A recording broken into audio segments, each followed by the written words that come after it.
আমরা তো এখন আছি সানিয়ানালি সিটিতে। এটা একটা জেলা, গুয়াংজুর জেলা। বা বাংলাদেশিরা এসে এই অঞ্চলেই আসলে বেশিরভাগ সময় কাটায় বা এই অঞ্চলে থাকে। আমরা এখন যাচ্ছি, কিছু বাঙালি হোটেল আছে সেই এরিয়া। আসলে এখানে তো নাম টাম বলে আসলে চেনানো পসিবল না, বা এই নাম বা আমরা যে উচ্চারণ করি বা যে বানান লিখি সেই বানানগুলো আসলে ঠিকঠাক মিলে না।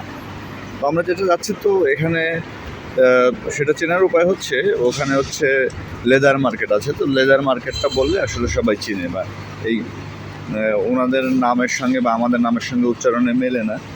তো এই কিছু কিছু কমন প্লেস আছে, যেমন লেদার মার্কেটের পাশে। তো এটা বললে হচ্ছে এনারা চিনতে পারে। তো আমরা এখন গুগল ম্যাপ ইউজ করে আসলে হেঁটে হেঁটে যাচ্ছি। এই তো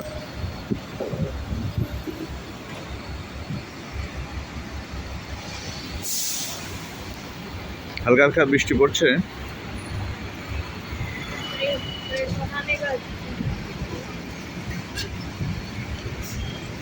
না ঠিক আছে ভাই, তো ঠিক আছে। ডান সাইড এখানে হচ্ছে, হ্যাঁ হ্যাঁ,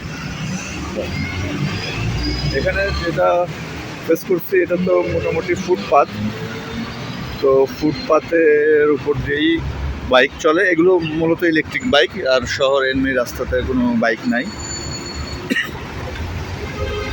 ই বাইক চলে, মানে ইলেকট্রিক বাইক চলে। তো এই ফুটপাত দিয়েই বাইক এবং মানুষজন হাঁটা করে। এবং এরা কিন্তু হাঁটে রাস্তার ডান পাশ দিয়ে। আমরা যেমন বাম পাশ ইউজ করি রাস্তার, এরা গাড়িও চলে ডান পাশ দিয়ে ধরে, এবং হাঁটা পথটাও ডান পাশ ধরেই।